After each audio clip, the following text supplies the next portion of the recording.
Alright everybody, I'm back with another video. So we are going to be installing a Starlight Headlining to the Audi R8 that we've got in. Again, aside from the fact it's an R8, going to run this as a bit of a how-to in regards to the Starlight for any of you that are thinking of installing a Starlight Headlining into your car. Transferable into household or anything like that as well, but headlinings is the sort of big thing that people are doing and that we are using within our business. So the light unit we've got is actually a 2-in-1, so it's got the it's just one engine which will power the main fibre optics to do the Starlight, but it's also got a meteor panel on the back, which means we're going to have several lines of starlights that will essentially shoot like a shooting star. So that's going to be a bit of setting up, and obviously for that we've got our two separate strands of optics. We've got the shooting star optics and our main optics, and all of these are changeable of colour, pattern, speed, intensity, all with a remote, and they also have a mobile app as well. So without further ado, we're going to get into it. That's the parts. Headlining's already out of the vehicle. Didn't really show that because it's different for every vehicle, but essentially all you want to do is take out your sun visors, all your little handles, any sort of removable trims that are on your panel, and then sometimes there's some hidden grub screws behind those bits, and then essentially your headlining drops out and you remove it from the vehicle. So first things first, what I have done is I have measured the canvas, which is the underside of the headlining, and then I have literally put it into 4 quarters, so this way I can roughly spread the starlights evenly.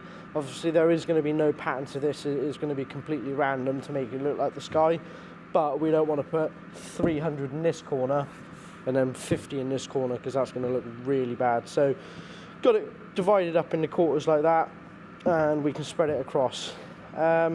We've got 400. Doesn't sound like a lot. Quite often we fit a 500 and a 700 set. However, this is quite a small headlining, so it's not the same length as a 5-door Audi A3 or something like that. And also, where we're going to have the shooting stars as well, by the time you've got all those accumulated and that, there'll be quite a bit going on, so it will look quite good. But yeah, so divide it up into your quarters, figure out how many you've got, and then essentially what we're going to do now is I'm going to get a pen and just put a load of random dots on it.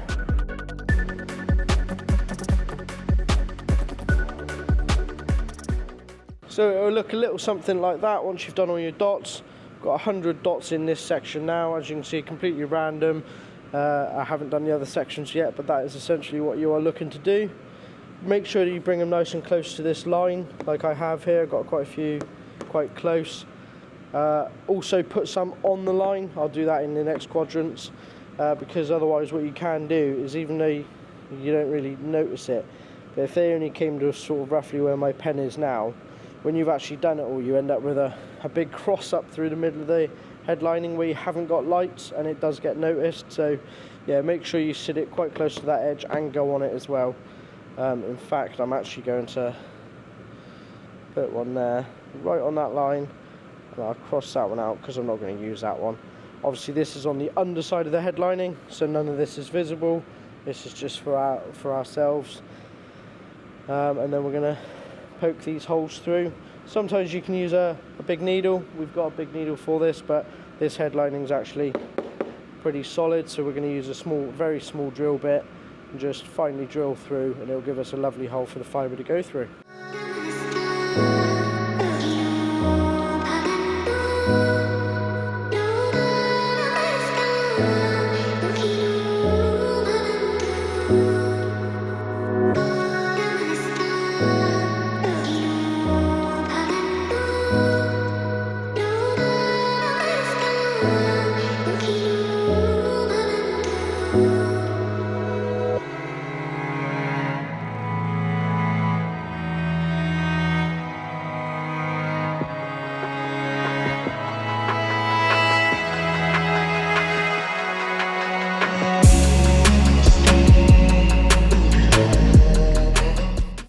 So the headlining's all planned out now. We've got red for for the shooting star ones with the adjacent number for which port it's going to be. And we've also got ourselves a helix swirl style one as well. And then all the black are my standard stars. So I'm going to get drilling.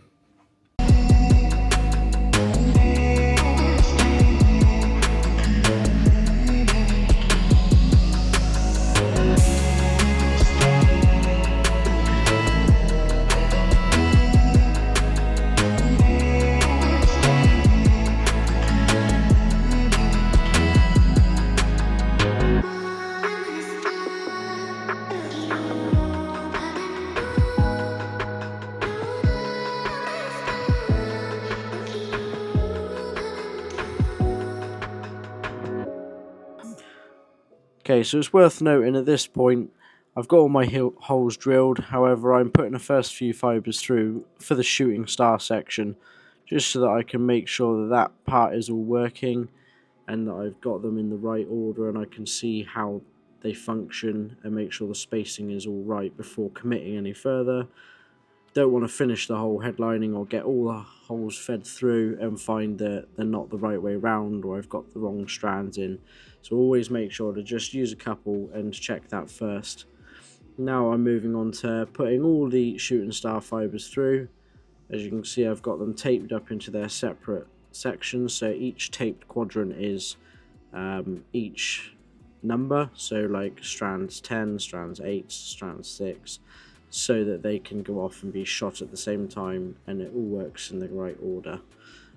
Get these in first because these are always going to be closer than your main shooting star arrangement, so you always want to make sure we get these done in through first and even glue them first before then committing to the rest of the headlining.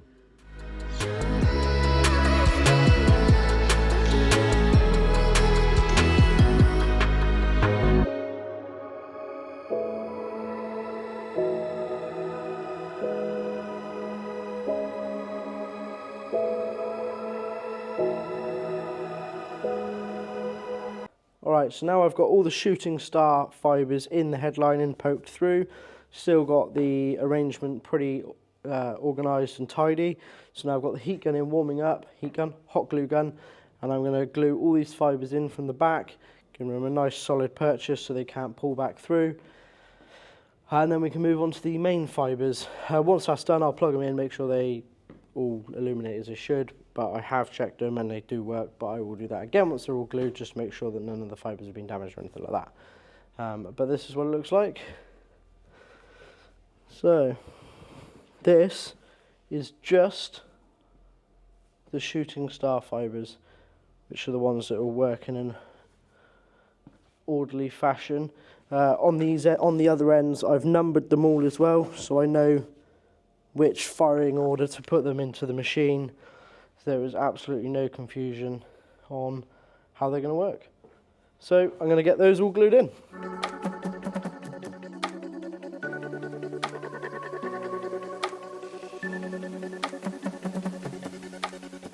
Right, so all the shooting stars are in, they are glued. All the glue is dry, gone hard, cooled down and dried. I have plugged all of them in the correct order, obviously where I taped them, checked they all work. The glue hasn't, sometimes the glue can almost melt the fibre and it goes a little bit floppy. It doesn't actually seem to damage the fibre from what we've seen, and they all still work, which is great. I've got all those now cable tied out the way and that loom is ready to sort of be put into the car. I'm now going to put in the main stars, which is another 400 standard twinkle effect stars. These are the ones that are RGB changeable, so red, green, all the different spectrum colours, and they will twinkle and do different patterns and go with music. So these are ones that will go in all the other holes. I'm going to get all these poked through, get these glued in, and then the headliner will be ready to go back in the vehicle.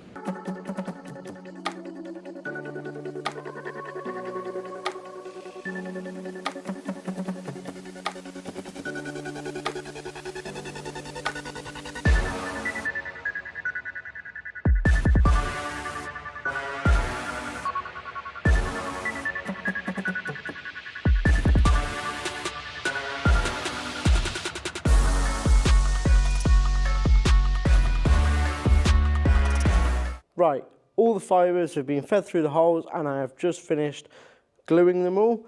I used a hot glue gun to do that. One thing to bear in mind, if you are going to use a hot glue gun, something I like to do is once it's got really hot, you will see the fibres start to sort of drop where they're getting really warm. They're not breaking right through and they will still function. But what I like to do when you know it's got that hot is unplug the hot glue gun and then use it for a few minutes as it's cooling down. Glue works really well and it's not too hot for the fibres, and then when it gets cold enough that your gun's not sort of pulling the glue through, put it back in, warm it up and recycle that system. But I'll quickly show you the reverse side now.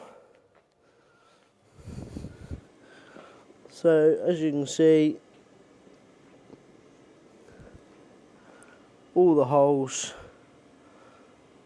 have been, over here, wrong button, and it's fairly well organised and it doesn't sit very proud of the liner. Obviously once it's installed it will all push a bit tighter as well, but we're going to bring all this loom here, tied it up so we knew how much we had to use up on the liner, but all this is going to feed down through our C-pillar and into behind the seats where we're going to mount it and plug it in. So now I'm going to flip it over. Once all that glue's dried, I'm going to wait another 5-10 minutes, just make sure it's really secure. Don't make it too quick, because if any of them come loose or unsecure, then they could fall through. So I'm going to wait for all that to cure, then I'm going to flip the headliner over and I'm going to clip all the lengths off now. I'm going to do that here and not in the car like some do, because there's over 600 of them. It's a small car, you're going to drop some. You don't want to be trying to find bits and hoovering it out and that. And it's easier to do it all here, then you know they're secure, and if there's anything you need to correct or sort of change, you can do that here. So I'll get those clipped and then we'll test it out, see what it looks like. Alright, so I've got the headliner back in the vehicle and it looks a little something like this. As you can see, we've got the fibres routed down through the C-pillar in behind these trims. We've got the seats out for the seat job anyway, which has given us a load of extra space. On this R8, on the R8s, they've got a rear bench panel that comes out really easily. And there's also loads of extra space in next to the CD changer. So that is where we're going to situate the box.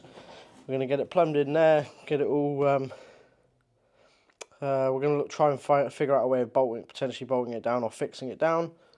And then we've got a fuse box over there, so we're going to run a fuse tap straight into that for the power and ground it out under there, and we will be all set and good to go. Put the trims back in, get it rebuilt and show you it finished. Okay, it is all done, and as you can see, it's already on. Awesome.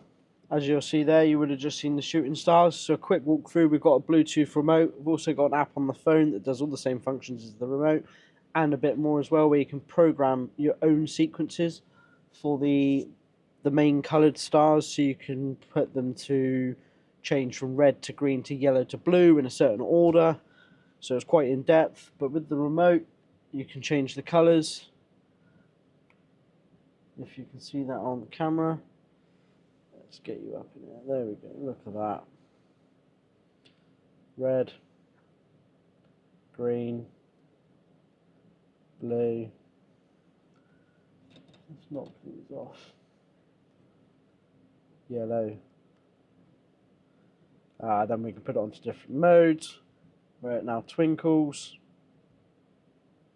And obviously the shooting stars are running as well because they're a completely separate function. But we can turn those off, so now they won't go off again. We can turn them back on. You can even change the speed to them. We can shoot them at any time, or we can slow them down like that. Really great modification to make for the car.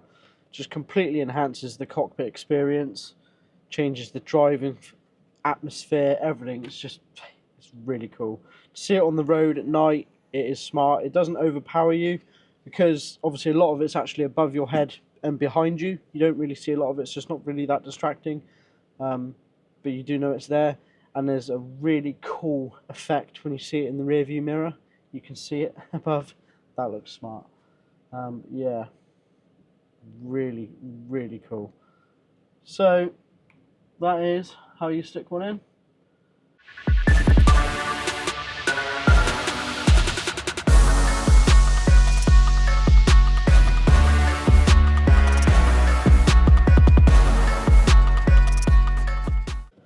Right everybody, that's the end of this video. Please be sure to hit the subscribe button, hit the like button. It will really help me in the channel out. I know that you guys like the content and for us to continue. If you look above, there will be a tile for the previous video in this build, which will be the steering wheel. Go and check that out, and we'll be getting the next video out very shortly soon for the seats and how we installed the seat covers.